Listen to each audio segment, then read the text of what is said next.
بسم اللہ الرحمن الرحیم۔ السلام علیکم ورحمۃ اللہ وبرکاتہ۔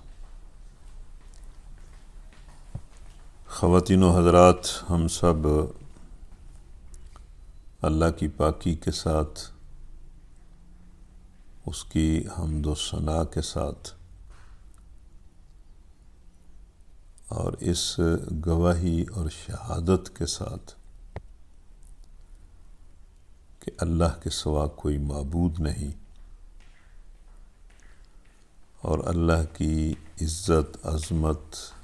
کبریائی اور اس کے تمام پاکیزہ ناموں کے ذکر اور اظہار کے ساتھ اور اس کے شکر کے ساتھ، اور پھر حضور نبی کریم صلی اللہ علیہ وسلم پر درود اور سلام کے ساتھ، اور اپنے لیے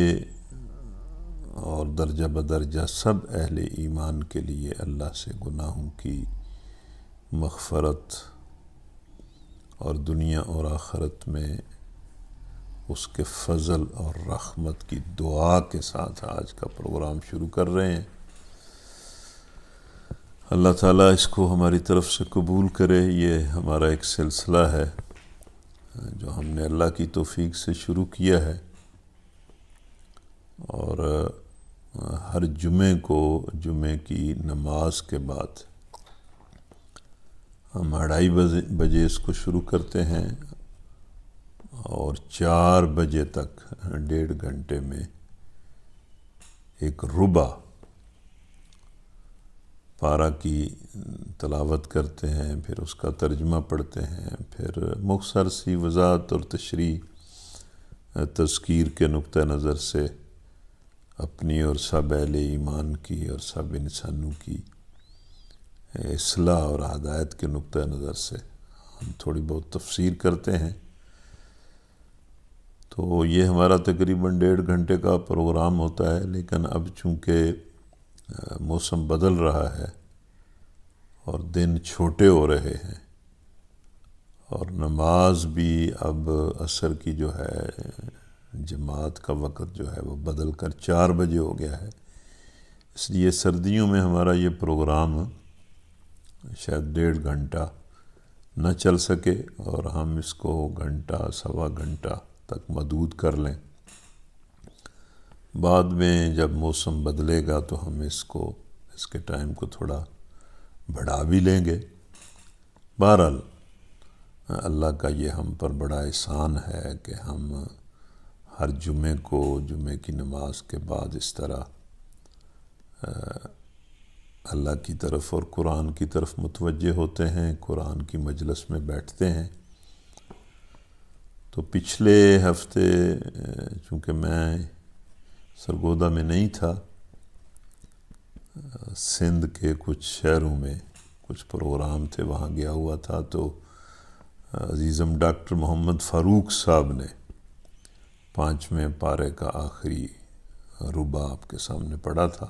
اس طرح کبھی کبھی ہو جاتا ہے اور آئندہ بھی شاید ہو جایا کرے گا۔ تو آج ہمارا سبق جو ہے وہ 6 پارے کا پہلا ربع ہے۔ آج ہم تھوڑا سا ربع سے کوئی 1 رکوع کم پڑھیں گے، کیونکہ سورہ نساء جو ہے وہ جہاں مکمل ہو جائے گی وہاں ہم درس کو مکمل کر دیں گے۔ اس ربع کا جو آخری رکوع ہے یا کم و بیش تھوڑا بہت ہی حصہ اس ربع کا وہ سورہ مائدہ میں چلا جاتا ہے، تو سورہ مائدہ کو ہم اگلے ہفتے انشاءاللہ شروع کریں گے۔ تو اللہ تعالی ہم کو بڑے ادب کے ساتھ اور بڑی توجہ کے ساتھ اور صرف ہدایت کے نقطہ نظر سے اور اللہ رب العالمین کی رضا کے نقطہ نظر سے اور اپنی اصلاح اور تزکیے کے نقطہ نظر سے قرآن مجید کو سننے اور سمجھنے کی توفیق بخشے۔ تو آج میں سورہ نساء کی آیت نمبر 44 سے 145 سے شروع کر رہا ہوں۔ یہ 5ویں پارے کے آخری ربع کی 2-3 آیتیں ہیں، اس کے بعد پھر 6واں پارہ شروع ہو جائے گا۔ تو سورہ نساء کی آیت نمبر 145 سے آج کا سبق میں شروع کر رہا ہوں۔ اعوذ باللہ من الشیطان الرجیم، بسم اللہ الرحمن الرحیم۔ ان المنافقین فی الدرک الاسفل من النار ولن تجد لهم نصیرا الا الذین تابوا واصلحوا واعتصموا باللہ واخلصوا دینہم للہ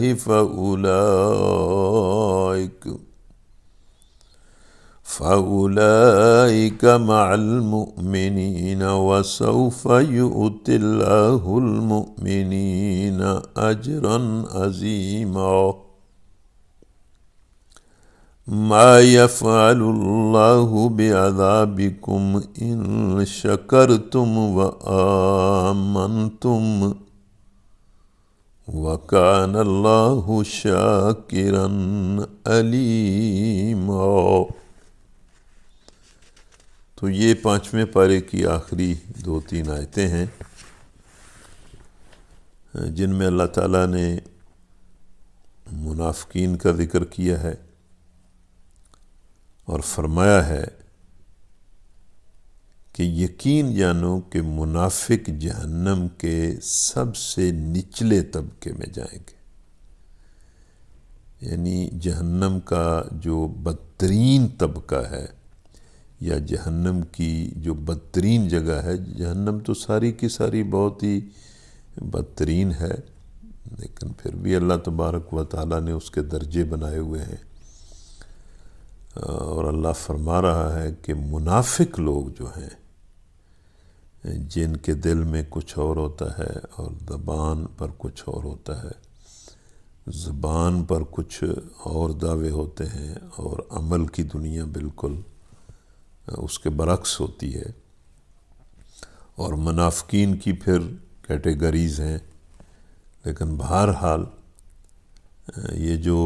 ہدایت اور ضلالت کے نقطہ نظر سے 3 طبقے ہیں، ایک متقین کا طبقہ ہے، ایک کافروں کا طبقہ ہے، اور ایک درمیان میں منافقین کا طبقہ ہے۔ تو اللہ تعالیٰ ان منافقوں پر زیادہ غضبناک ہوتا ہے۔ اللہ تعالیٰ ہمیں نفاق سے بچائے، اور ان کے بارے میں یہ کہتا ہے کہ یہ ذہن میں رکھو، یہ ایک یقینی بات ہے کہ منافقانہ ذہن اور منافقانہ کردار جو ہے یہ میرے نزدیک بدترین ہے، اور منافق جہنم کے سب سے نیچے طبقے میں جائیں گے اور تم کسی کو ان کا مددگار نہ پاؤ گے۔ البتہ توبہ کے دروازے بہرحال جب تک انسان زندہ ہے توبہ کے دروازے کھلے ہیں، کفر سے بھی توبہ ہو سکتی ہے، شرک سے بھی توبہ ہو سکتی ہے، فسق سے بھی توبہ ہو سکتی ہے، کسی بھی گناہ سے توبہ ہو سکتی ہے، اور منافقت سے بھی توبہ ہو سکتی ہے۔ یعنی جب تک انسان زندہ ہے اس وقت تک اس کے لیے توبہ کا دروازہ کھلا ہے، اور یہ توبہ کا دروازہ اللہ تعالیٰ کی طرف سے بہت بڑی ایک رحمت ہے اللہ کی، اور اللہ تعالیٰ نہ صرف یہ کہ اس نے اپنے دامن رحمت کو کھول کر اور پھیلا کر رکھا ہوا ہے، بلکہ وہ لوگوں کو اپنی رحمت کی طرف بلاتا ہے اور سارے انسانوں سے کہتا ہے، اور بطور خاص ان سے انسانوں سے کہتا ہے جو کفر کر کے، شرک کر کے، فسق کر کے، منافقت کر کے، طرح طرح کے گناہ کر کے اپنے آپ پر ظلم کرتے ہیں، انہیں اللہ تعالیٰ قرآن مجید میں کہتا ہے کہ یا عبادی الذین اسرفوا علی انفسہم لا تقنطوا من رحمت اللہ، کہ جن لوگوں نے بھی اپنے آپ پر ظلم کیا ہے انہیں اللہ کی رحمت سے مایوس ہونے کی کوئی ضرورت نہیں ہے۔ جو کوئی توبہ کرے گا ہم اس کی توبہ کو قبول کر لیں گے، اور اس کی توبہ کے اخلاص کی بنیاد پر اس کے سارے اور ہر قسم کے گناہ جو معاف کر دیں گے۔ تو اسی طرح اللہ تعالیٰ منافقوں کے بارے میں بھی فرماتا ہے کہ منافق یقیناً بڑے بدترین ہیں، اور اگر وہ اسی حالت میں ہمارے پاس پہنچ گئے تو وہ جہنم کی بدترین جگہ پر ہوں گے۔ لیکن اگر کوئی بھی منافق جو ہے وہ اپنی زندگی میں توبہ کر لے، البتہ جو ان میں سے تائب ہو جائیں، الا الذین تابوا واصلحوا، اور اپنے طرز عمل کی اصلاح کر لیں اور اللہ کا دامن تھام لیں، اس کا دامن رحمت تھام لیں، اس کا دامن بندگی تھام لیں، اس کی اطاعت و فرما برداری میں آ جائیں، اس کے احکام کے تحت آ جائیں، اس کے ضابطے کو قبول کر لیں، اور اپنے دین کو اللہ کے لیے خالص کر دیں، اپنی اطاعت کو اللہ کے لیے خالص کر دیں، اللہ کے حکم کے مطابق اس کے بندے بن جائیں۔ ایسے لوگ مومنوں کے ساتھ ہیں، اور اللہ مومنوں کو ضرور اجر عظیم عطا کرے گا۔ یعنی اگر وہ توبہ کر لیتے ہیں، توبہ کا حق ادا کر دیتے ہیں، اپنے عمل سے ثابت کر دیتے ہیں کہ انہوں نے اپنی اصلاح کر لی ہے، تو اللہ کہتا ہے کہ ہم انہیں اہل ایمان میں شامل کریں گے، اور ان کو نہ صرف یہ کہ جہنم سے بچا لیں گے بلکہ ان کو اپنی طرف سے اجر عظیم عطا کریں گے۔ اور ان کا منافقوں کا ذکر کرنے کے بعد جو 5ویں پارے کی آخری آیت ہے، کتنی زبردست آیت ہے، اور کتنی انسان کو حوصلہ دینے والی آیت ہے، اور کتنا اللہ تعالیٰ اپنی ذات کریمی کا ذکر کرتا ہے اور فرماتا ہے کہ ما یفعل اللہ بعذابکم ان شکرتم وآمنتم۔ آخر اللہ کو کیا پڑی ہے کہ تمہیں خواہ مخواہ سزا دے، اگر تم شکر گزار بندے بنے رہو اور ایمان کی روش پر چلو۔ تو اللہ تعالیٰ تو عذاب نہیں دینا چاہتا، وہ تو اپنے بندوں پر رحم کرنا چاہتا ہے، انہیں معاف کرنا چاہتا ہے، انہیں اجر دینا چاہتا ہے، انہیں انعام دینا چاہتا ہے، انہیں نوازنا چاہتا ہے۔ یہ تو انسان ہے جو سب کچھ کے باوجود علم کے باوجود، اپنے ضمیر کے باوجود، بار بار کے سمجھانے کے باوجود، انبیاء کے باوجود، کتابوں کے باوجود اپنی زندگی کو ضائع اور برباد کرتا ہے، اور اللہ کی ناشکری کرتا ہے، اس کا کفر کرتا ہے، اور اس کی نافرمانی کے راستے پر چلتا ہے، اور خود اپنے لیے اپنی جہنم تیار کرتا ہے۔ تو اللہ نے فرمایا کہ آخر اللہ کو کیا پڑی ہے کہ تمہیں خواہ مخواہ سزا دے، اگر تم شکر گزار بندے بنے رہو اور ایمان کی روش پر چلو۔ اللہ بڑا قدردان ہے اور سب کے حال سے واقف ہے۔ یہاں اصل میں لفظ شاکر استعمال ہوا ہے، جس کا ترجمہ قدردان ہے۔ شکر جب اللہ کی طرف سے بندے کی جانب ہو تو اس کے معنی اعتراف خدمت یا قدردانی کے ہوں گے، اور جب بندے کی طرف سے اللہ کی جانب ہو تو اس کو اعتراف نعمت یا احسان مندی کے معنی میں لیا جائے گا۔ اللہ کی طرف سے بندوں کا شکریہ ادا کیے جانے کا مطلب یہ ہے کہ اللہ ناقدر شناس نہیں ہے، جتنی اور جیسی خدمات بھی بندے اس کی راہ میں بجا لائیں گے اللہ کے ہاں ان کی قدر کی جاتی ہے۔ کسی کی خدمات کا صلہ اور انعام روکا نہیں جاتا، اسے محروم نہیں رکھا جاتا، بلکہ وہ نہایت فیاضی کے ساتھ ہر شخص کو اس کی خدمت سے زیادہ صلہ دیتا ہے۔ یعنی اللہ تعالیٰ تو بہت فیاض ہے، وہ تو ایمان کا، نیک اعمال کا، شکر گزاری کا بہت ہی قدردان ہے۔ کوئی بندہ اگر اس کی اطاعت کرے تو وہ اس کی خدمات سے زیادہ اسے صلہ دیتا ہے اور انعام دیتا ہے۔ بندوں کا حال تو یہ ہے کہ جو کچھ آدمی نے کیا اس کی قدر کم کرتے ہیں، اور جو کچھ نہ کیا اس پر گرفت کرنے میں بڑی سختی دکھاتے ہیں۔ ہم تو اپنی زندگی میں انسان کا رویہ تو یہی ہوتا ہے کہ اگر کوئی انسان کوئی بھلا کام کرتا ہے، کوئی اچھا کام کرتا ہے، کسی کے ساتھ کوئی نیکی کرتا ہے، کوئی احسان کرتا ہے، کوئی خدمت کرتا ہے، تو اول تو انسان اس کی قدر ہی نہیں کرتے، اور اگر کرتے ہیں تو بہت کم کرتے ہیں، اور اگر انسان نے کسی کی خدمت نہ کی ہو تو اس پر تو انسان بڑی گرفت کرتے ہیں اور بڑی سختی دکھاتے ہیں۔ ہم اپنے حالات اور معاملات کو دیکھیں، اپنے تعلقات کو دیکھیں، اپنے جاننے والے اور نہ جاننے والوں کے ساتھ اپنے رویے کو دیکھیں، تو ہمارا رویہ تو ناقدری کا رویہ ہوتا ہے، اور گلے اور شکوے کا رویہ دوسروں کے ساتھ ہوتا ہے۔ لیکن اللہ تعالیٰ تو بڑی نرمی برتتا ہے، اس کی جو اطاعت بجا لاتا ہے اسے اس کی خدمت سے، اطاعت سے زیادہ صلہ دیتا ہے۔ تو اس لیے اللہ فرماتا ہے کہ میں تو بہت قدردان ہوں، اور اس کا حال تو یہ ہے کہ جو کچھ آدمی نے نہیں کیا ہے اس پر بھی محاسبہ کرنے میں وہ بہت نرمی اور چشم پوشی سے کام لیتا ہے، اور جو کچھ کیا ہے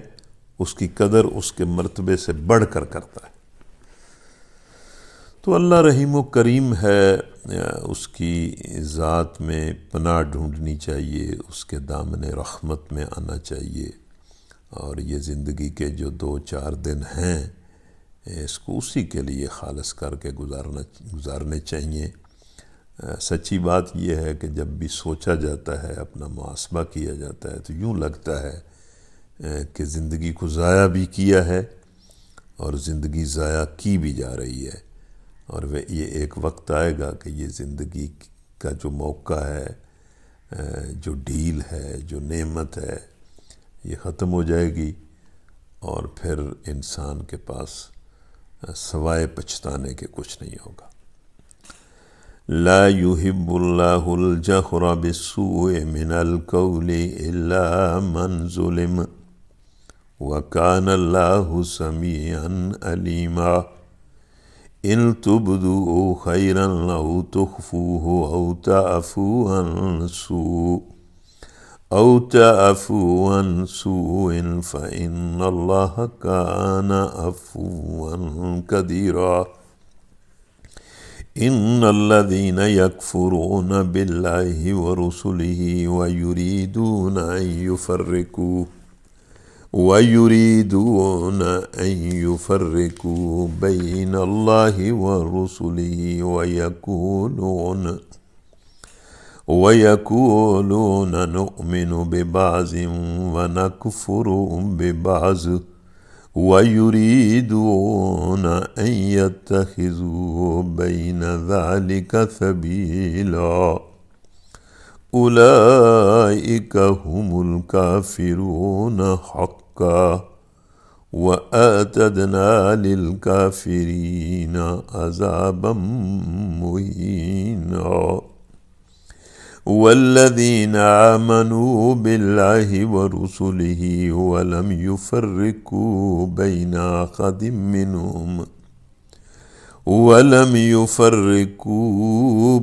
أحد منهم أولئك سوف يؤتيهم أجورهم وكان الله غفورا رحيما۔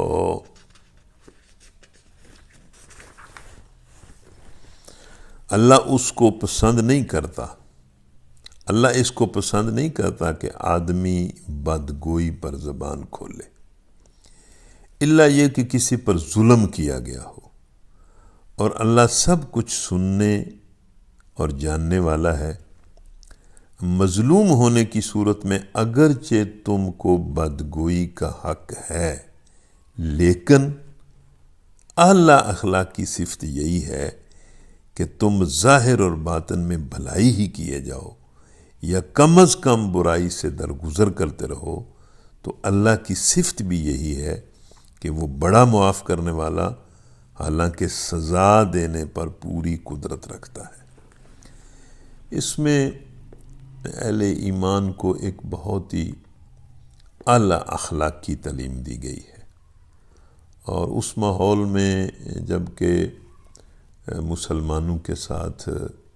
مشرکین کی طرف سے، کافروں کی طرف سے اور منافقوں کی طرف سے ہر طرح سے بڑا ظلم اور بڑی زیادتی ہو رہی تھی، تو کبھی کبھی ہجان کی کیفیت مسلمانوں پر طاری ہوتی تھی، اور وہ اپنی زبان سے پھر اس طرح کے الفاظ نکالنے پر مجبور ہو جاتے تھے جن کو بہرحال مسلمان کی اعلیٰ اخلاقی حالت سے فروتر ہی سمجھا جاتا ہے۔ تو اللہ تعالیٰ نے مسلمانوں کو یہ نصیحت کی ہے کہ ٹھیک ہے، جس پر ظلم ہوتا ہے، زیادتی ہوتی ہے، وہ اگر کوئی بدگوئی پر زبان کھولتا ہے تو یہ گنجائش موجود ہے، لیکن پھر بھی ایک مسلمان کو چاہیے کہ وہ بدگوئی سے، بد زبانی سے بچے اور صبر سے کام لے، کیونکہ یہ جو بد زبانی ہے یہ کسی اپنے کے ساتھ کی جائے، کسی دوسرے کے ساتھ کی جائے، یہ ایک ایسی پستی ہے اور ایسی مطلب ہے کہ بری صفت ہے کہ جو کسی طور پر بھی اللہ تعالیٰ کو پسند نہیں ہے۔ اس لیے یہاں پر اللہ تبارک و تعالیٰ نے یہ کہا ہے کہ اگر کوئی بندہ کسی پر زیادتی بھی ہوتی ہے تو وہ بھی صبر کرے اور ہر حال میں مطلب بھلائی کرے اور برائی سے درگزر کرنے کی کوشش کرے، اس لیے کہ ایک مسلمان کو اپنے اندر اللہ کے اخلاق کو اور اللہ کی صفات کو اپنے اندر پیدا کرنے کی کوشش کرنی چاہیے، اپنے آپ کو اللہ کے اخلاق سے مزین کرنے کی کوشش کرنی چاہیے۔ تو اللہ تعالیٰ اپنے بارے میں یہ فرما رہا ہے کہ اللہ تو بہرحال بڑا معاف کرنے والا ہے، حالانکہ سزا دینے پر بھی قدرت رکھتا ہے۔ تو یہاں بہرحال زبان کا جو بیجا اور غلط استعمال ہے اس سے مسلمانوں کو روکا گیا ہے، اور یہاں تک نصیحت کی گئی ہے کہ اگر ان کے ساتھ زیادتی بھی ہو تو بھی وہ زبان درازی سے اور بدگوئی سے بچنے کی کوشش کریں اور درگزر سے کام لیں۔ یہ ویسے ایک بہت ہی اعلیٰ اخلاقی صفت ہے، زبان کو اپنے کنٹرول میں رکھنا اور غصے کی حالت میں، جذبات کی حالت میں بھی غلط الفاظ استعمال نہ کرنا۔ بعض لوگ تو بڑی جلدی غصے میں آ کر ایسی بد زبانی اور بد کلامی کر بیٹھتے ہیں کہ ساری زندگی وہ بد کلامی اور بد زبانی جو ہے ان کا پیچھا نہیں چھوڑتی، اور میرا خیال ہے کہ نہ صرف یہ کہ اس دنیا میں یہ بد زبانی اپنے برے اثرات رکھتی ہے، بلکہ اس کے اثرات آخرت تک بھی پہنچ جاتے ہیں۔ یہ بالکل جس طرح ایک تمثیل شاید حدیث میں آتی ہے کہ بھئی معراج کے سفر میں نبی صلی اللہ علیہ وسلم نے دیکھا کہ بھئی ایک سوراخ سے، چھوٹے سوراخ سے بیل نکلا ہے، اور پھر وہ اس سوراخ میں داخل ہونے کی کوشش کرتا ہے، لیکن وہ سوراخ بالکل چھوٹا ہے، بیل اس میں داخل نہیں ہو سکتا۔ تو نبی صلی اللہ علیہ وسلم جبریل سے پوچھتے ہیں کہ وہ یہ کیا معاملہ ہے؟ تو جبرائیل علیہ السلام فرماتے ہیں کہ یہ ان لوگوں کی حالت ہے کہ جو اپنی زبان سے بات نکال بیٹھتے ہیں، لیکن اس کے اتنے برے اثرات ہوتے ہیں، وہ اتنی غلط بات ہوتی ہے کہ وہ خود بھی اس پر پچھتاتے ہیں اور چاہتے ہیں کہ کسی طرح وہ زبان، وہ لفظ دوبارہ ان کے اندر چلے جائیں، لیکن یہ کہ جب کوئی لفظ زبان سے نکل جاتا ہے، کوئی بات زبان سے نکل جاتی ہے، تو وہ واپس پھر نہیں آ سکتی، اور نہ اس کے اثرات سے بندے کی جان چھوٹتی ہے۔ اس لیے یہ جو بات بنی ہوئی ہے نا کہ میں اپنے الفاظ واپس لیتا ہوں، الفاظ واپس نہیں ہوتے، ہرگز نہیں ہوتے۔ یہ ایک معذرت تو ہو سکتی ہے لیکن الفاظ نکلے ہوئے واپس نہیں ہوتے۔ تو یہاں اللہ تعالیٰ نے بہرحال اہل اسلام کو سمجھایا ہے کہ ٹھیک ہے، تم پر زیادتی ہو رہی ہے، ظلم ہو رہا ہے، اور بندہ بسا اوقات برداشت نہیں کرتا اور بری زبان استعمال کرنا شروع کر دیتا ہے، لیکن اس کے باوجود اللہ تعالیٰ نے مسلمانوں کو یہ تعلیم دی ہے کہ وہ صبر کریں، حوصلے سے کام لیں، ظاہر و باطن میں بھلائی اختیار کریں، درگزر سے کام لیں، کیونکہ اللہ تعالیٰ کی صفت ہے کہ اللہ تعالیٰ بھی بڑا معاف کرنے والا ہے، حالانکہ وہ سزا دینے پر پوری قدرت رکھتا ہے۔ اس کے بعد اللہ تعالیٰ نے ایک اور مسئلے کو یہاں پر کلیئر کیا ہے۔ بعض لوگ چونکہ اس وقت ہم جس دور سے گزر رہے ہیں یہ مسلمانوں کی اپنی ہی بدعمالیوں کی وجہ سے مسلمانوں کے لیے بڑا یعنی کمزوری کا، محرومی کا، ذلت کا، پستی کا دور ہے۔ تو اس دور میں جہاں بہت ساری محرومیوں میں اور بہت ساری پستیوں میں ہم مبتلا ہیں، اس میں ایک پستی یہ بھی ہے کہ ہم خود اپنے دین کے بارے میں طرح طرح کے شکوک و شبہات ہمارے اندر پیدا ہوتے رہتے ہیں، اور ان شکوک و شبہات کو کچھ لوگ ہوا دیتے ہیں۔ تو اس آیت میں جو بات سمجھائی گئی ہے وہ یہ ہے کہ بعض لوگ یہ سمجھتے ہیں کہ بھئی اللہ پر ایمان لائے اور آخرت پر ایمان لائے اور نیک عمل کرے تو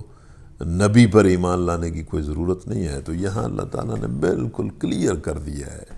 کہ ایمان کیا ہے اور کون سا ایمان اللہ تعالیٰ کو قبول ہے۔ جو لوگ اللہ اور اس کے رسولوں سے کفر کرتے ہیں اور چاہتے ہیں کہ اللہ اور اس کے رسولوں کے درمیان تفریق کریں، یعنی کہ اللہ کو مان لیں اور رسولوں کو نہ مانیں، اور کہتے ہیں کہ ہم کسی کو مانیں گے اور کسی کو نہ مانیں گے، یا یہ کہیں کہ ہم کسی رسول کو مانتے ہیں اور کسی کو نہیں مانتے، اور کفر و ایمان کے بیچ میں ایک راہ نکالنے کا ارادہ رکھتے ہیں، وہ اللہ فرماتا ہے کہ سب پکے کافر ہیں، اور ایسے کافروں کے لیے ہم نے وہ سزا مہیا کر رکھی ہے جو انہیں ذلیل اور خوار کر دینے والی ہوگی۔ بخلاف اس کے جو لوگ اللہ اور اس کے تمام رسولوں کو مانیں، یہ وہ لوگ جو سمجھتے ہیں کہ نبی صلی اللہ علیہ وسلم پر ایمان لانے کی ضرورت نہیں ہے اور رسول پر ایمان کوئی نجات کے لیے ضروری نہیں ہے، اور وہ بعض آیات جو اور ریفرنس میں اللہ تعالیٰ نے ارشاد فرمائی ہیں ان کو وہ دلیل کے طور پر پیش کرتے ہیں۔ تو یہاں بات اللہ تعالیٰ نے کلیئر کر دی ہے کہ بخلاف اس کے جو لوگ اللہ اور اس کے تمام رسولوں کو مانیں اور ان کے درمیان تفریق نہ کریں، ان کو ہم ضرور ان کے اجر عطا کریں گے، اور اللہ بڑا درگزر فرمانے والا اور رحم کرنے والا ہے۔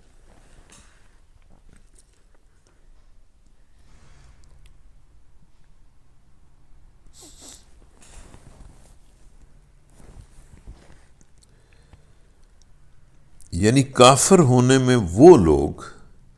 جو نہ خدا کو مانتے ہیں نہ اس کے رسولوں کو۔ پہلا کفر تو یہ ہے کہ کچھ کافر ایسے ہیں جو خدا کو بھی نہیں مانتے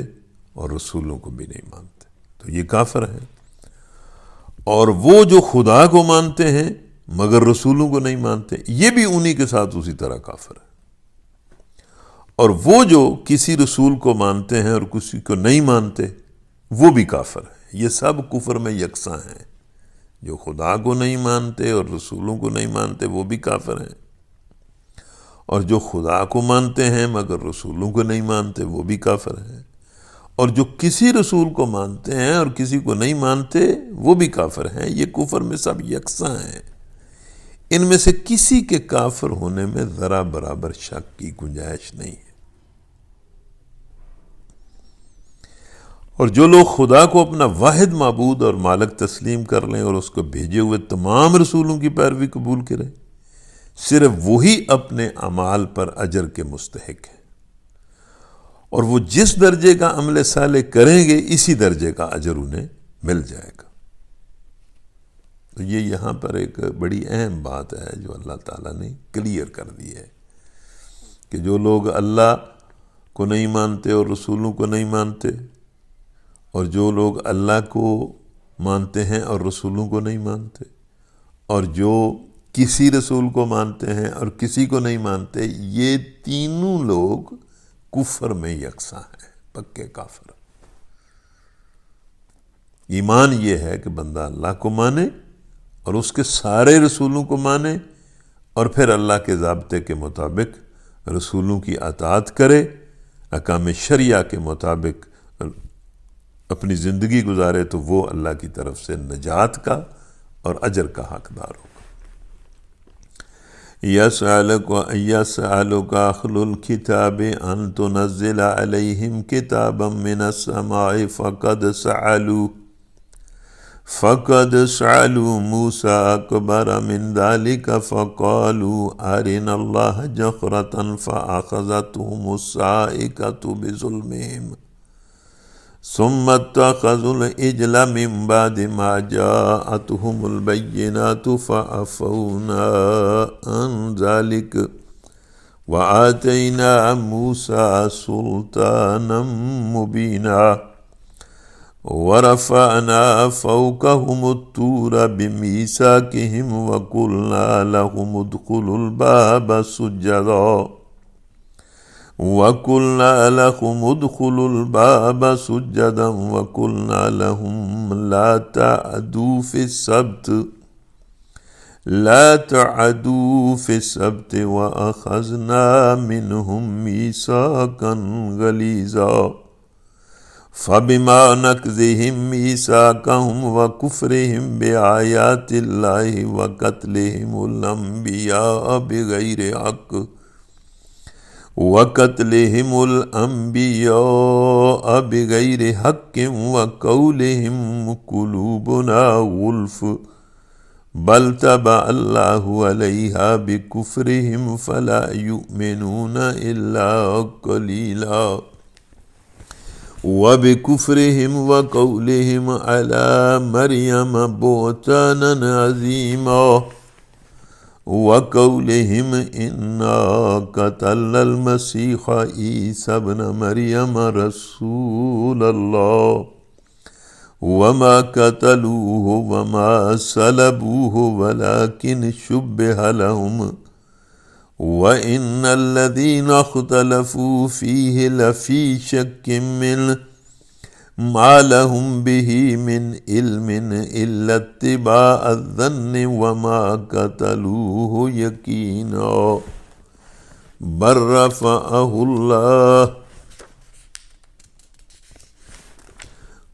رَفَعَهُ اللَّهُ إِلَيْهِ وَكَانَ اللَّهُ عَزِيزًا حَكِيمًا وَإِن مِّنْ أَهْلِ الْكِتَابِ إِلَّا لَيُؤْمِنَنَّ بِهِ قَبْلَ مَوْتِهِ وَيَوْمَ الْقِيَامَةِ يَكُونُ عَلَيْهِمْ شَهِيدًا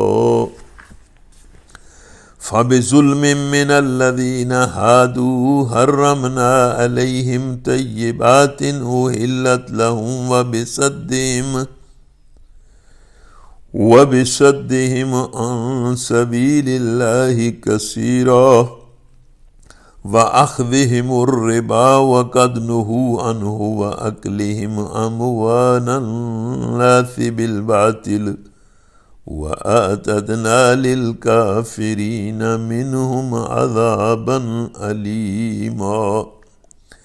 لكن الراسخون في العلم منهم والمؤمنون يؤمنون بما أنزل إليك وما أنزل من قبلك والمقيمين الصلاة والمؤتون الزكاة والمؤمنون بالله واليوم الآخر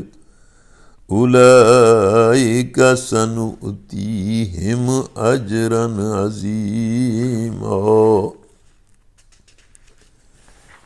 تو ان آیات میں اس رکوع میں اللہ تعالیٰ نے یہودیوں کے حوالے سے یہودیوں سے بھی بات کی ہے، ظاہر ہے ان پر تنقید کی ہے، ان کی بڑی بڑی عجیب عجیب حرکتیں اور ان کی عجیب عجیب باتوں کو یہاں پر نقل کیا ہے۔ ان کو بھی جو یہودی اس وقت مخاطب تھے، ان کو بھی، اور آج جو یہودی ہیں ان کو بھی اللہ تعالیٰ نے اس کے ذریعے سمجھایا ہے، لیکن ان کے ذکر کے ذریعے اصلاً اللہ تعالیٰ نے مسلمانوں کو سمجھایا ہے کہ جس طرح کی وہ حرکتیں کرتے رہے ہیں، اور جس طرح کے وہ عجیب مطالبے کرتے رہے ہیں، اور جس طرح وہ سب کچھ جاننے کے باوجود بڑے ظلم اور زیادتیاں کرتے رہے ہیں، تم ان سے بچ کے رہنا، ورنہ جو انجام دنیا میں ان کا ہوا ہے وہی تمہارا ہوگا، اور جو انجام ان کے لیے آخرت میں ہے وہی انجام تمہارا بھی ہوگا۔ تو یہ بڑی کلیئر باتیں اللہ تبارک و تعالیٰ نے کی ہیں کہ یہ اہل کتاب اگر آج تم سے مطالبہ کر رہے ہیں کہ تم آسمان سے کوئی تحریر ان پر نازل کراؤ، یعنی وہ کہتے تھے کہ آسمان سے ہمارے سامنے کوئی تحریر نازل ہو جائے، یا ہم میں سے ایک ایک پر اللہ کوئی تحریر نازل کر دے، پھر ہم تمہیں نبی مانیں گے۔ تو اس سے بڑھ چڑھ کر مجرمانہ مطالبے یہ پہلے موسیٰ سے بھی کر چکے ہیں۔ اللہ کہتا ہے کہ انہوں نے تو موسیٰ علیہ السلام جن پر یہ ایمان رکھتے ہیں، ان کو نبی مانتے ہیں، آج بھی مانتے ہیں، ان سے بھی انہوں نے اس طرح کے اور اس سے بھی زیادہ مجرمانہ مطالبے کیے ہیں۔ اس سے تو انہوں نے کہا تھا کہ ہمیں خدا کو اعلانیہ دکھا دو، یعنی موسیٰ علیہ السلام کو کہا کہ خدا کو اعلانیہ دکھاؤ، اور اسی سرکشی کی وجہ سے یکا یک ان پر بجلی ٹوٹ پڑی تھی۔ تو یہ سورہ بقرہ کے اندر بھی بات آ چکی ہے کہ یکا یک ان پر بجلی ٹوٹ پڑی، وہ مر گئے، پھر اللہ تعالیٰ نے انہیں زندہ کیا، پھر انہیں موقع دیا، پھر انہوں نے بچھڑے کو اپنا معبود بنا لیا، حالانکہ یہ کھلی کھلی نشانیاں دیکھ چکے تھے۔ مطلب سب کچھ جاننے کے باوجود دوسروں سے اتنے متاثر ہوئے کہ یعنی نبی کی جو تعلیمات ہیں ان کی بنیاد ہی ساری توحید پر ہے، اور نبی کے ہوتے ہوئے بچڑے کو معبود بنا لیا۔ اس پر بھی ہم نے ان سے درگزر کیا، ہم نے موسیٰ کو صریح فرمان عطا کیا، اور ان لوگوں پر طور کو اٹھا کر ان سے اس فرمان کی اطاعت کا عہد لیا، یعنی جو تعلیمات اللہ تبارک و تعالیٰ نے انہیں دیں ایک معجزے کے طور پر موسیٰ علیہ السلام کو اور بنی اسرائیل کے نمائندوں کو 70 نمائندوں کو بلا کر اللہ کہتا ہے کہ پہاڑ کو ان کے اوپر کھڑا کر کے ایک معجزے کے طور پر ہم نے ان کو اپنی تعلیمات دیں، اور ہم نے ان کو حکم دیا کہ دروازے میں سجدہ ریز ہوتے ہوئے داخل ہونا، یعنی ایک ملک میں داخلے کا ہم نے حکم دیا اور کہا کہ اطاعت کرتے ہوئے، سجدہ کرتے ہوئے، فرما برداری کے ساتھ، نافرمانی سے بچتے ہوئے اس میں داخل ہونا۔ ہم نے ان سے کہا کہ سبت کا قانون نہ توڑو، اور اس پر ان سے پختہ عہد لیا، یعنی ہفتے کے دن اللہ تعالیٰ نے ان کے لیے عبادت کا دن بنایا تھا، ایک ضابطہ بنایا تھا، اور ان کو کہا کہ بھئی اس کو نہ توڑنا۔ آخر کار ان کی عہد شکنی کی وجہ سے، اور اس وجہ سے کہ انہوں نے اللہ کی یاد کو جھٹلایا اور متعدد پیغمبروں کو ناحق قتل کیا، اور یہاں تک کہا کہ ہمارے دل غلافوں میں محفوظ ہیں۔ یہ جو دل غلافوں میں محفوظ ہیں، یہ ہر بندہ جو اپنے غلط عقیدے پر جمع ہوا ہوتا ہے وہ یہ بات کرتا ہے۔ یہ لوگ تمام باطل پرست جو ہلا کی طرح اس بات پر فخر کرتے تھے کہ جو خیالات اور تعصبات اور رسم و رواج ہم نے اپنے باپ دادا سے پائے ہیں، ان پر ہمارا عقیدہ اتنا پختہ ہے کہ کسی طرح ہم ان سے نہیں ہٹائے جا سکتے۔ جب کبھی خدا کی طرف سے پیغمبروں نے آ کر ان کو سمجھانے کی کوشش کی، انہوں نے ان کو یہی جواب دیا کہ تم خواہ کوئی دلیل اور کوئی آیت لے آؤ، ہم تمہاری کسی بات کا اثر نہ لیں گے جو کچھ مانتے اور کرتے چلے آئے ہیں وہی مانتے رہیں گے اور وہی کیے چلے جائیں گے۔ یہ آج بھی بہت سارے لوگ ایسے ملتے ہیں کہ جو ایک غلط بات پر اڑے ہوتے ہیں، اور ان کو سمجھایا جائے تو وہ کہتے ہیں نہیں نہیں اتنی جلدی ہم سمجھنے والے نہیں ہیں، ہمارا جو اپنا عقیدہ ہے ہم اس پر ڈٹے ہوئے ہیں، حالانکہ ان کا ضمیر اس کے خلاف گواہی دے رہا ہوتا ہے، لیکن وہ ضد پر، عصبیت پر اور مطلب انا پرستی پر وہ ڈٹ جاتے ہیں اور کسی طور پر بھی اپنی بات کو چھوڑنے کے لیے تیار نہیں ہوتے۔ تو اللہ تعالیٰ کہتا ہے کہ یہ لوگ کہتے ہیں کہ آپ اپنے عقیدے میں بڑے سخت ہیں، ہمارے دل غلافوں میں محفوظ ہیں،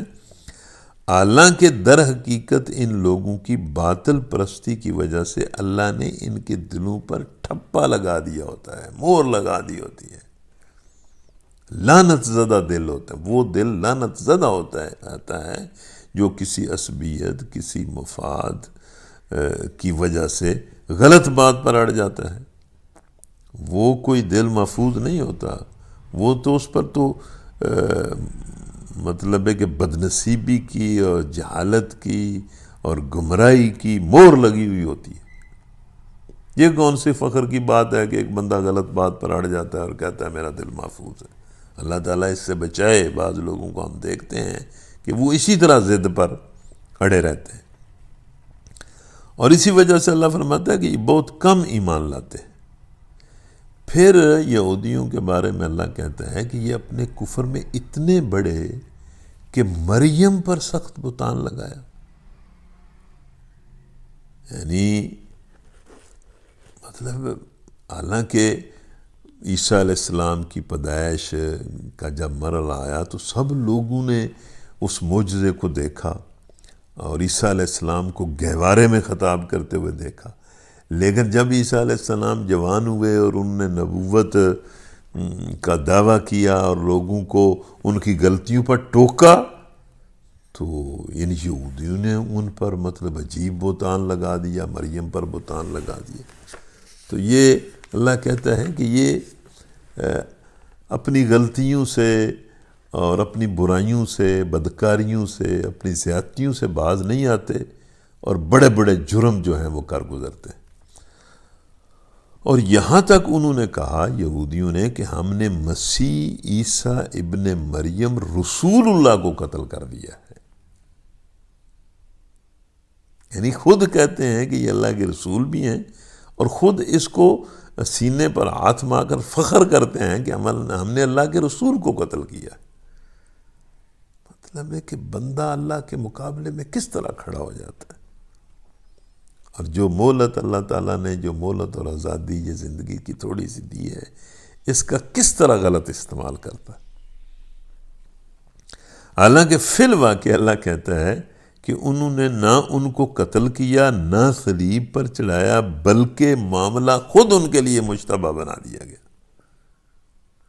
یعنی وہ آج تک عیسائی اور یہودی جو ہیں وہ اس بات پر ان کا اتفاق ہی نہیں ہے کہ نبی عیسیٰ علیہ السلام کے ساتھ انہوں نے کیا کیا، یعنی خود اس پر ان کا کسی ایک بات پر اتفاق نہیں ہے۔ اللہ تعالیٰ نے ان کے لیے سارے معاملے کو مشتبہ بنا دیا، اور جن لوگوں نے اس کے بارے میں اختلاف کیا ہے وہ بھی دراصل شک میں مبتلا ہیں۔ ان کے پاس اس معاملے میں کوئی علم نہیں ہے، محض گمان کی پیروی کرتے ہیں۔ انہوں نے مسیح کو یقین کے ساتھ قتل نہیں کیا، بلکہ اللہ نے اس کو اپنی طرف اٹھا لیا۔ اللہ زبردست طاقت رکھنے والا اور حکیم ہے۔ اللہ نے عیسیٰ علیہ السلام کو اپنی طرف اٹھا لیا اور انہوں نے اپنے ہی کسی بندے کو پکڑ کر صلیب پر چڑھا دیا، اور پھر اس واقعے کے بارے میں بھی وہ طرح طرح کے شکوک و شبہات اور اختلاف میں پڑ گئے۔ اس کی بڑی تفصیلات تفسیروں میں ہیں، اور اہل کتاب میں سے کوئی ایسا نہ ہوگا جو عیسیٰ علیہ السلام کی موت سے پہلے ان پر ایمان نہ لے آئے گا، اور قیامت کے روز وہ ان پر گواہی دے گا۔ یہ ایک بڑی اللہ تعالیٰ نے پیش گوئی کی ہے اور ایک بہت بڑی حقیقت کی طرف اشارہ کیا ہے۔ اس فکرے کے دو معنی بیان کیے گئے ہیں اور الفاظ میں دونوں کا یکساں احتمال ہے۔ ایک معنی وہ جو ہم نے ترجمے میں اختیار کیے ہیں، دوسرے یہ کہ اہل کتاب میں سے کوئی ایسا نہیں جو اپنی موت سے پہلے مسیح پر ایمان نہ لے آئے۔ اہل کتاب سے مراد یہودی ہیں اور ہو سکتا ہے کہ عیسائی بھی ہوں۔ پہلے معنی کے لحاظ سے مطلب یہ ہوگا کہ مسیح کی طبی موت جب واقع ہوگی اس وقت جتنے اہل کتاب موجود ہوں گے، یعنی جب دوبارہ وہ دنیا میں آئیں گے اور پھر ان پر طبی موت آئے گی، اس وقت جتنے بھی اہل کتاب موجود ہوں گے وہ سب ان پر یعنی ان کی رسالت پر ایمان لا چکے ہوں گے۔ دوسرے معنی کے لحاظ سے مطلب یہ ہوگا کہ تمام اہل کتاب پر مرنے سے عین قبل رسالت مسیح کی حقیقت منکشف ہو جاتی ہے اور وہ مرتے وقت مسیح علیہ السلام پر ایمان لے آتے ہیں یہودی، مگر یہ اس وقت ہوتا ہے جب کہ ایمان لانا کوئی ان کے لیے مفید نہیں ہو سکتا۔ دونوں معنی متعدد صحابہ، تابعین اور مفسرین سے منقول ہے۔ غرض ان یہودی بن جانے والوں کے اسی ظالمانہ رویے کی بنا پر اور اس بنا پر کہ یہ بکثرت اللہ کے راستے سے روکتے ہیں، یہودیوں کی بات اللہ تعالیٰ کر رہا ہے کہ یہ جو یہودی بن گئے ہیں، ان کا جو ظالمانہ رویہ ہے زندگی کے ہر معاملے میں، اللہ کی نافرمانی اور سود لیتے ہیں جس سے انہیں منع کیا گیا تھا، اور لوگوں کے مال ناجائز طریقوں سے کھاتے ہیں، یہ جو مطلب انسان کی بدعمالیاں ہیں، ان میں سے یہ مال کے ساتھ محبت اور دوسرے کا مال ناجائز طریقے سے کھانا اور ظلم کر کے کھانا اور بددیانتی اور خیانت کرنا، یہ ہر اس بندے کا کردار ہوتا ہے جو اللہ سے دور ہوتا ہے اور اللہ کا نافرمان ہوتا ہے۔ تو اب بھی مسلمانوں کے اندر بھی یہ چیز پیدا ہو گئی ہے، یہ سود بھی ہے اور خیانت بھی ہے اور بددیانتی بھی ہے۔ جس طرح ہم اپنے ملک میں کرپشن کا ہم نے شور مچایا ہوا ہے، ظاہر بات ہے جب قومیں اللہ سے دور ہوتی ہیں تو وہ کرپٹ ہو جاتی ہیں، بددیانت ہو جاتی ہیں اور مال کے معاملے میں بڑی حریص بن جاتی ہیں اور طرح طرح سے دوسروں کا مال غلط طریقے سے، ظالمانہ طریقے سے لوگ جو ہیں وہ کھانا شروع کر دیتے ہیں۔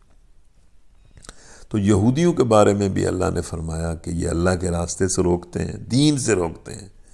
سود لیتے ہیں اور لوگوں کے مال ناجائز طریقوں سے کھاتے ہیں۔ ہم نے بہت ساری وہ پاک چیزیں ان پر حرام کر دیں جو پہلے ان کے لیے حلال تھی، یعنی سزا کے طور پر اللہ تعالیٰ نے ان کے لیے بعض چیزوں کو حرام کر دیا، اور جو لوگ ان میں سے کافر ہیں ان کے لیے ہم نے دردناک عذاب تیار کر رکھا ہے۔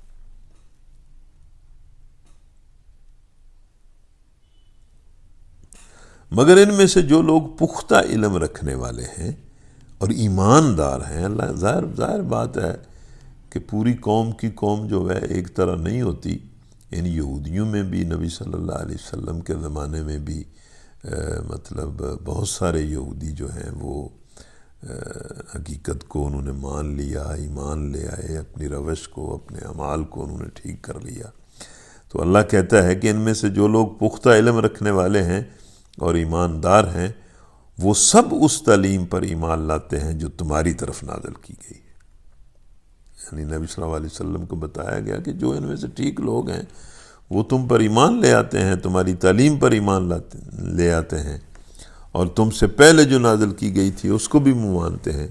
اس طرح کے ایمان لانے والے اور نماز و زکوٰۃ کی پابندی کرنے والے اور اللہ اور روز آخر پر سچا عقیدہ رکھنے والے لوگوں کو ہم ضرور اجر عظیم عطا کریں گے۔ ظاہر بات ہے کوئی عیسائی ہے، کوئی یہودی ہے، اگر وہ ایمان لے آتا ہے اور اس تعلیم کو مان لیتا ہے اور اپنے رویے کو بالکل ٹھیک کر لیتا ہے تو اللہ تبارک و تعالیٰ کے دروازے مغفرت اور رحمت کے کھلے ہیں، اللہ اس کو معاف بھی کر دیتا ہے اور اجر بھی دیتا ہے۔ اِنَّا أَوْحَيْنَا إِلَيْكَ كَمَا أَوْحَيْنَا إِلَى نُوحٍ وَالنَّبِيِّينَ مِن بَعْدِهِ وأوحينا إلى إبراهيم وإسماعيل وإسحاق ويعقوب والأسباط وعيسى وأيوب ويونس وهارون وسليمان وآتينا داود زبورا ورسلا قد قصصناهم عليك من قبل ورسلا لم نقصصهم عليك وكلم الله موسى تكليما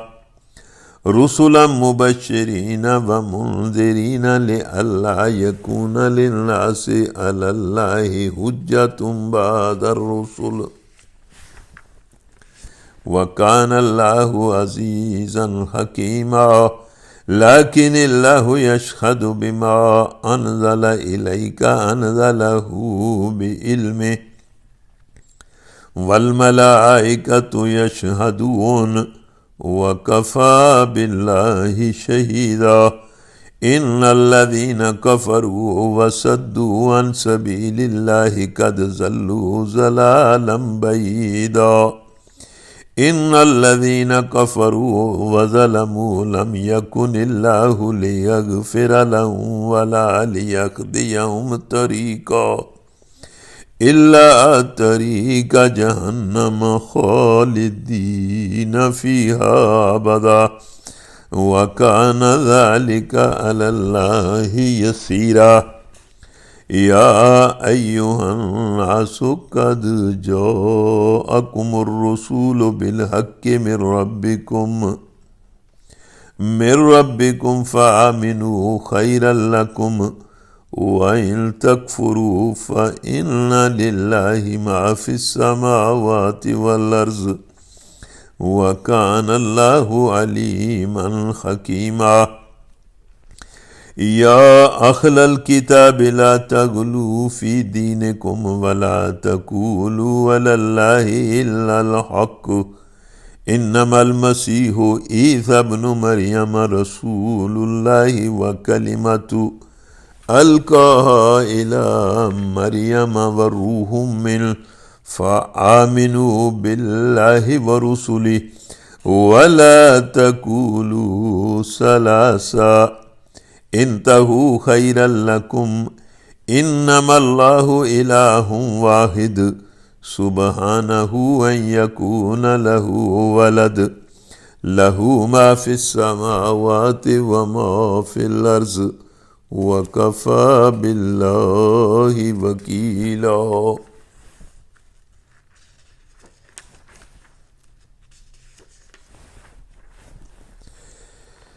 اے محمد، ہم نے تمہاری طرف اسی طرح وحی بھیجی ہے جس طرح نوح اور اس کے بعد کے پیغمبروں کی طرف بھیجی تھی۔ یعنی مطلب کوئی نبی صلی اللہ علیہ وسلم اس سلسلے کی کوئی نئی بات تو نہیں ہے، اللہ تعالیٰ تو شروع سے نبی بھیج رہا ہے، رسول بھیج رہا ہے۔ تو محمد صلی اللہ علیہ وسلم اللہ کے آخری نبی ہیں، اور انہوں نے کوئی نئی بات تو نہیں کی، وہی بات کی ہے جو پچھلے انبیاء نے کی ہے۔ اور انبیاء کا سورس واحد سورس ہے جس کے ذریعے انسانوں کو حقیقت پتہ چلی ہے، اور جس سے اللہ کی معرفت نصیب ہوئی ہے، اور انسانوں کو ان کی زندگی کا مقصد پتہ چلا ہے، اور زندگی گزارنے کا ضابطہ جو ہے وہ اللہ تعالیٰ نے انہیں دیا ہے، اور تو کوئی سورس نہیں ہے۔ ہم نے ابراہیم، اسماعیل، اسحاق، یعقوب اور اولاد یعقوب، عیسیٰ، ایوب، یونس، ہارون اور سلیمان کی طرف وہی بھیجی۔ ہم نے داؤد کو زبور دی۔ یہی انسانوں کے لیڈر اور قائد ہیں، سند یافتہ لیڈر۔ انسانوں کے سند یافتہ لیڈر جو ہیں اللہ کی طرف سے، وہ تو یہی انبیاء ہیں، یا پھر وہ بندہ ہے جو بالکل ان کی اتباع کرتا ہے، ان کی اتباع میں وہ انسانوں کی رہنمائی کرتا ہے۔ تو قیادت کا معیار تو انبیاء ہے۔ ہم نے ان رسولوں پر بھی وحی نازل کی جن کا ذکر ہم اس سے پہلے تم سے کر چکے ہیں، اور ان رسولوں پر بھی جن کا ذکر تم سے نہیں کیا۔ ہم نے موسیٰ سے اس طرح گفتگو کی جس طرح گفتگو کی جاتی ہے، یعنی موسیٰ علیہ السلام کو ایک فضیلت حاصل ہے کہ اللہ تعالیٰ نے پردے میں ان کے ساتھ بالکل گفتگو کی، جس طرح کے گفتگو دو بندے گفتگو کرتے ہیں۔ یہ سارے رسول خوشخبری دینے والے اور ڈرانے والے بنا کر بھیجے گئے، یعنی ان کا کام ہی یہ تھا کہ انہوں نے اللہ کی طرف سے خوشخبری دی کہ جو ایمان لائے اور اللہ کے لیے خالص ہو جائے، اللہ کی اطاعت کرے اور اپنی زندگی کو اس کے ذکر اور شکر سے اور اس کی تعلیمات سے مزین اور منور کر لے، اس کے لیے خوشخبری ہے، دنیا میں بھی خوشخبری ہے۔ لَهُمُ الْبُشْرَى فِي الْحَيَاةِ الدُّنْيَا وَفِي الْآخِرَةِ، ان کے لیے بشارتیں ہی بشارتیں، ان کے لیے پاکیزگی ہی پاکیزگی ہے، ان کے لیے برکت ہی برکت ہے، ان کے لیے خیر ہی خیر ہے۔ اور جو نافرمانی کے راستے پر چلے گا اس کے لیے دنیا میں بھی گندگی ہے اور آخرت میں بھی عذاب ہے، تاکہ ان کو مبعوث کر دینے کے بعد لوگوں کے پاس اللہ کے مقابلے میں کوئی حجت نہ رہے۔ یعنی رسول دلیل قاطع ہیں، رسول کے بعد پھر کوئی بات رہ نہیں جاتی، یعنی خود رسول کی ذات اور اس کا کردار بھی ایک حجت ہے، اور اس پر اللہ کی طرف سے جو تعلیم نازل ہوتی ہے وہ بھی حجت ہے۔ جو بندہ حق کا متلاشی ہے یا حق چاہتا ہے، وہ نبی کو دیکھ لے اور اس پر نازل ہونے والی تعلیم کو دیکھ لے، اس کو اپنی عقل پر تول لے، اپنے ضمیر پر تول لے، اور اس کی تعلیمات کو دیکھ لے، تو بالکل یہ رسول اور اس پر نازل ہونے والی جو تعلیم ہے یہ اللہ کی طرف سے دلیل قاطع ہے، حجت البالغہ ہے، مطلب مکمل حجت ہے۔ اس کے بعد پھر انسانوں کے پاس کوئی بہانہ نہیں ہے، اور اللہ بہرحال غالب رہنے والا اور حکیم و تنہا ہے۔ لوگ نہیں مانتے تو نہ مانے، مگر اللہ گواہی دیتا ہے کہ جو کچھ اس نے تم پر نازل کیا ہے اپنے علم سے نازل کیا ہے، اور اس پر ملائکہ بھی گواہ ہیں، اگرچہ اللہ کا گواہ ہونا بالکل کفایت کرتا ہے۔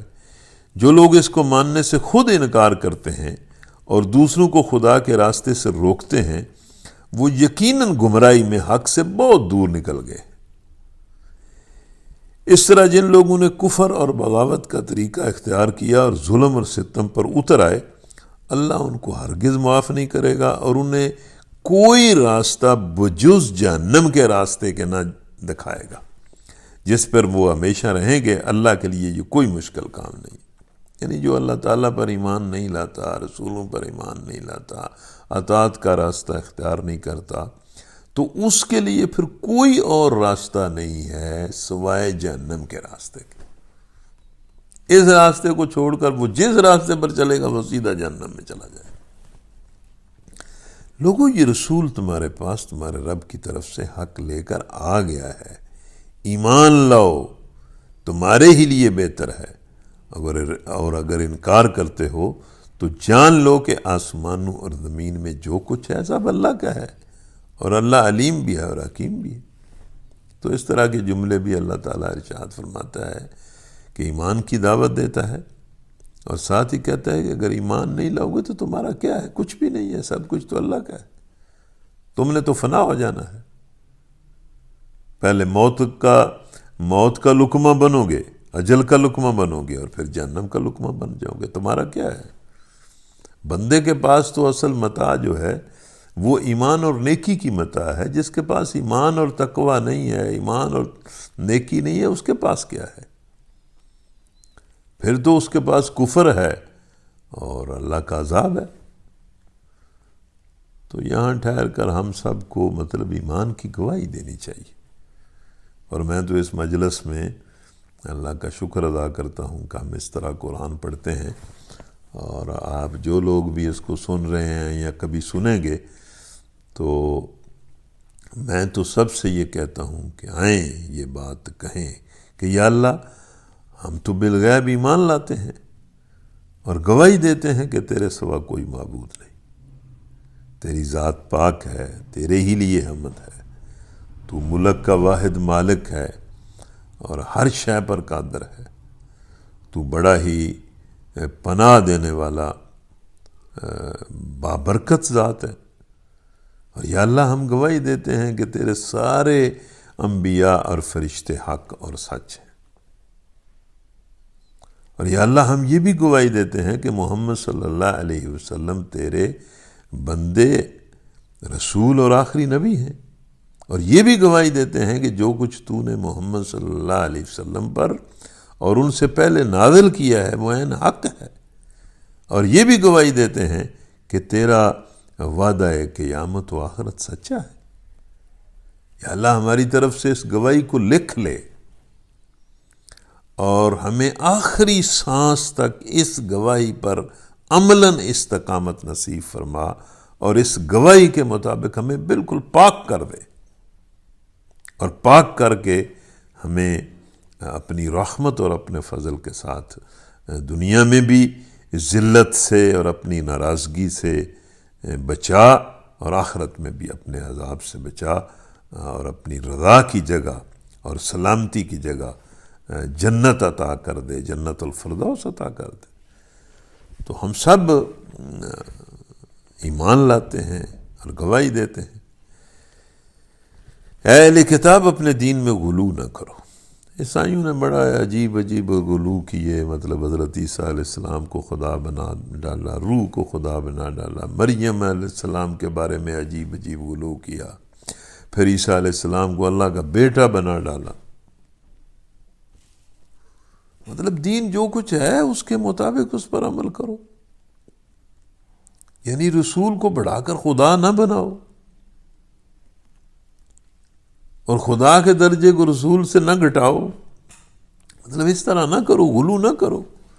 اور اللہ کی طرف حق کے سوا کوئی بات منسوب نہ کرو۔ جو اللہ نے کہی ہے حق بات، اس کی طرف حق ہی منسوب کرو، اور وہ تو حق المبین ہے، اس کی ہر بات حق ہے۔ مسیح عیسیٰ ابن مریم اس کے سوا کچھ نہ تھا کہ اللہ کا ایک رسول تھا اور ایک فرمان تھا، مطلب یہ کہ اللہ کے امر سے وہ معجزاتی طور پر پیدا ہوئے، اللہ کا ایک امر تھا، ہر چیز اس کے امر سے پیدا ہوتی ہے جو اللہ نے مریم کی طرف بھیجا، اور ایک روح تھی اللہ کی طرف سے جس نے مریم کے رحم میں بچے کی شکل اختیار کر لی۔ دیکھیں یہ اللہ کا امر ہے، ہر چیز اللہ کا امر ہے، اور عیسیٰ علیہ السلام کی پیدائش بھی اللہ کا امر ہے۔ پس تم اللہ اور اس کے رسولوں پر ایمان لاؤ، اور نہ کہو کہ تین ہے۔ یہ تین کا تثلیث کا ایک عقیدہ، مطلب جو سمجھ بھی نہیں آتا کہ یہ کیا ہے، کہ عیسیٰ علیہ السلام خدا ہیں، خدا عیسیٰ علیہ السلام ہے، مریم روح، پتہ نہیں کیا کیا کس طرح کرتے ہیں۔ بعض آ جاؤ، یہ تمہارے لیے بہتر ہے۔ اللہ تو بس ایک ہی اللہ ہے، وہ بالاتر ہے اس سے کہ کوئی اس کا بیٹا ہو۔ یہ بھی انہوں نے غلو کیا کہ عیسیٰ علیہ السلام کو بیٹا بنا لیا۔ زمین اور آسمانوں کی ساری چیزیں اس کی ملک ہیں، اور ان کی کفالت و خبرگیری کے لیے بس وہی کافی ہے۔ وہ ہر چیز کا مالک ہے، ہر چیز اس کے امر سے ہے۔ لن يستنكف المسيح ان يكون عبدا لله ولا الملائكة المقربون ومن يستنكف عن عبادته ويستكبر فسيحشرهم إليه جميعا فأما الذين آمنوا وعملوا الصالحات فيوفيهم أجورهم ويزيدهم من فضله وأما الذين استنكفوا واستكبروا فيعذبهم عذابا أليما ولا يجدون لهم من دون الله وليا ولا نصيرا يا أيها الناس قد جاءكم برهان من ربكم وأنزلنا إليكم نورا مبينا فأما الذين آمنوا بالله واعتصموا به فسيدخلهم في رحمة منه وفضل ويهديهم إليه صراطا مستقيما يستفتونك قل الله يفتيكم في الكلالة ان امرؤ حلق ليس له ولد وله اخت فلا نصف ما ترك وهو يرثها ان لم يكن لها ولد فإن كانت اثنتين فلهما الثلثان مما ترك وإن كانوا إخوة رجالا ونساء فللذكر مثل حظ الأنثيين يبين الله لكم أن تضلوا والله بكل شيء عليم۔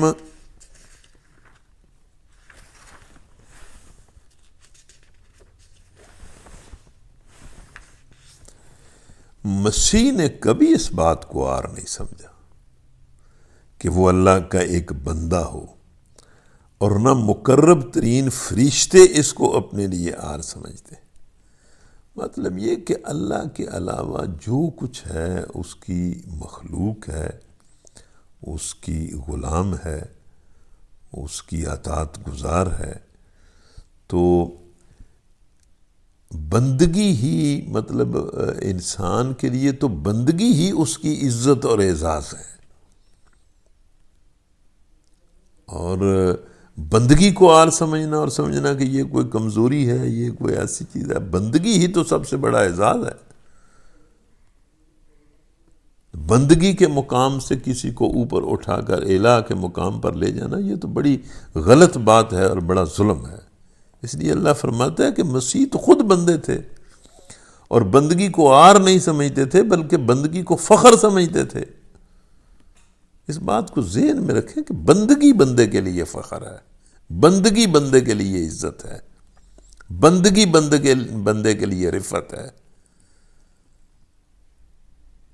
بندے کا اعلیٰ اور افضل ہونا بندگی کے ساتھ مشروط ہے۔ اگر کوئی اللہ کی بندگی کو اپنے لیے عار سمجھتا ہے اور تکبر کرتا ہے تو ایک وقت آئے گا جب اللہ سب کو گھیر کر اپنے سامنے حاضر کرے گا۔ اس وقت وہ لوگ جنہوں نے ایمان لا کر نیک طرز عمل اختیار کیا ہے اپنے اجر پورے پورے پائیں گے، اور اللہ اپنے فضل سے ان کو مزید اجر عطا فرمائے گا۔ اور جن لوگوں نے بندگی کو عار سمجھا اور تکبر کیا ہے ان کو اللہ دردناک سزا دے گا۔ بندگی کو عار سمجھنا تو بہت بڑا ظلم ہے، اور اللہ کے سوا جن جن کی سرپرستی و مددگاری پر وہ بھروسہ رکھتے ہیں ان میں سے کسی کو بھی وہ وہاں نہ پائیں گے۔ مطلب یہ اس میں بھی مطلب یہ اقرار کرنا چاہیے، تسلیم کرنا چاہیے، اور ہم سب اللہ کے حضور عاجزی اختیار کرتے ہیں اور اللہ کی بندگی کا اقرار کرتے ہیں، اور اس سے بندگی کی توفیق مانگتے ہیں کہ یا اللہ بڑے شوق اور ذوق سے اور بڑی مطلب عاجزی سے اپنی بندگی کی توفیق عطا فرما، تیری بندگی ہی اصل چیز ہے۔ لوگوں، تمہارے رب کی طرف سے تمہارے پاس دلیل روشن آ گئی ہے، اور ہم نے تمہاری طرف ایسی روشنی بھیج دی ہے جو تمہیں صاف صاف راستہ دکھانے والی ہے۔ اب جو لوگ اللہ کی بات مان لیں گے اور اس کی پناہ ڈھونڈیں گے ان کو اللہ اپنی رحمت اور اپنے فضل و کرم کے دامن میں لے لے گا اور اپنی طرف آنے کا سیدھا راستہ ان کو دکھا دے گا۔ یہ آیت جو ہے یہ بڑا، جب بھی تلاوت کرتے کرتے یہ آیت آتی ہے تو بندہ رک جاتا ہے اور بندے کے جذبات جو ہیں وہ ابل پڑتے ہیں اور بندہ اللہ کی طرف رجوع کرتا ہے۔ تو میں دوبارہ اس آیت کو دہراتا ہوں، فَأَمَّا الَّذِينَ آمَنُوا بِاللَّهِ وَاعْتَصَمُوا بِهِ فَسَيُدْخِلُهُمْ فِي رَحْمَةٍ مِّنْهُ وَفَضْلٍ وَيَهْدِيهِمْ إِلَيْهِ صِرَاطًا مُسْتَقِيمًا۔ جو لوگ اللہ کی بات مان لیں گے، یا اللہ ہم تیری بات مانتے ہیں، ہم ایمان لاتے ہیں، تیرے ہر حکم کو تسلیم کرتے ہیں، اسے سر آنکھوں پر رکھتے ہیں، اور یا اللہ تیرے سامنے جھکتے ہیں، تیرے حکم کے سامنے جھکتے ہیں، اور اس کی پناہ ڈھونڈیں گے، یا اللہ ہم تیری پناہ میں آتے ہیں، تیری پناہ میں آتے ہیں، تیرے سوا کوئی پناہ نہیں ہے۔ ہم تجھ پر ایمان لاتے ہیں، تیری ہر بات مانتے ہیں اور تیری پناہ ڈھونڈتے ہیں، اور تو فرما رہا ہے کہ ان کو اللہ اپنی رحمت اور اپنے فضل و کرم کے دامن میں لے لے گا اور اپنی طرف آنے کا سیدھا راستہ ان کو دکھا دے گا۔ یا اللہ ہم تیری بات مانتے ہیں، تیری پناہ میں آتے ہیں، تو ہمیں اپنی رحمت اور اپنے فضل و کرم کے دامن میں لے لے اور ہر معاملے میں اپنی طرف پہنچنے کا سیدھا راستہ دکھا، ہر معاملے میں ہمیں وہ طرز عمل اختیار کرنے کی توفیق دے جس سے تیری رضا ہمیں نصیب ہو جائے۔ اب یہ آخر میں آیت ہے کہ لوگ تم سے کلالہ کے معاملے میں فتویٰ پوچھتے ہیں۔ کلالہ کے معنی میں اختلاف ہے، بعض کی رائے میں کلالہ وہ شخص ہے جو لا ولد بھی ہو اور جس کے باپ اور دادا بھی زندہ نہ ہوں، یعنی خود بھی لا ولد ہو، اس کی کوئی اولاد نہ ہو اور اس کے باپ دادا بھی موجود نہ ہو۔ اور بعض کے نزدیک معاذ لا ولد مرنے والے کو کلالہ کہا جاتا ہے۔ حضرت عمر رضی اللہ تعالی عنہ کے بارے میں آتا ہے کہ وہ آخری وقت تک اس کے معاملے میں متردد رہے، لیکن حضرت ابوبکر کی اس رائے کو تسلیم کر لیا ہے تمام فقہا نے کہ اس کا اطلاق پہلی صورت پر ہی ہوتا ہے، اور خود قرآن سے بھی اس کی تائید ہوتی ہے، یعنی کلالہ وہ شخص ہے کہ جس کی اولاد بھی نہ ہو اور جس کے ماں باپ بھی موجود نہ ہو۔ کہو اللہ تمہیں فتویٰ دیتا ہے، لوگ تم سے کلالہ کے معاملے میں فتویٰ پوچھتے ہیں، کہو اللہ تمہیں فتویٰ دیتا ہے اگر کوئی شخص بے اولاد مر جائے اور اس کی ایک بہن ہو تو وہ اس کے ترکے میں سے نصف پائے گی، اور اگر بہن بے اولاد مرے تو بھائی اس کا وارث ہوگا۔ اگر میت کی وارث دو بہنیں ہوں تو وہ ترکے میں سے 2/3 کی حقدار ہوں گی، اور اگر کئی بھائی بہنیں ہوں تو عورتوں کا اکیرا اور مردوں کا 2 حصہ ہوگا۔ تو یہ ایک بات اللہ تعالیٰ نے جو وراثت میں کلیئر نہیں تھی اس کو کلیئر کیا کہ ایسا شخص جو لا ولد بھی ہو، جس کے والدین بھی نہ ہوں، تو اس کی جو وراثت ہے وہ کس طرح تقسیم ہوگی، اس کا ذکر اللہ نے کیا ہے۔ اور آخر میں کہا ہے کہ اللہ تمہارے لیے احکام کی توضیح کرتا ہے تاکہ تم بھٹکتے نہ پھرو، اور اللہ ہر چیز کا علم رکھتا ہے۔ تو الحمدللہ آج کا بھی ہمارا پروگرام مکمل ہوا۔ ہم اس کی تکمیل پر اللہ کا شکر ادا کرتے ہیں اور اللہ سے دعا کرتے ہیں کہ ہمیں اچھے سے اچھے انداز سے اس پروگرام کو چلانے کی توفیق دے اور اس طرح سارے قرآن کو مکمل کرنے کی توفیق دے۔ وآخر دعوانا الحمدللہ رب العالمین۔ ربنا آتنا فی الدنیا حسنہ وفی الآخرۃ حسنہ وقنا عذاب النار۔ یا اللہ ہم سب کو معاف کر دے، ہم پر اپنا فضل اور اپنی رحمت فرما۔ یا اللہ ہم ایمان لاتے ہیں اور تیری پناہ میں آتے ہیں، تو ہمیں اپنے دامن رحمت میں، اپنے دامن کرم میں، اپنے دامن فضل میں لے لے اور ہر معاملے میں ہمیں سیدھا راستہ نصیب فرما۔ یا اللہ ہم میں سے جس کی کوئی جائز دعا ہے اس کو قبول فرما، اور جس کی کوئی شرعی اور جائز حاجت ہے اس کو پورا فرما۔ آمین۔ اللہم صلی وسلم علی نبینا محمد وعلی آلہ وصحبہ اجمعین برحمتک یا ارحم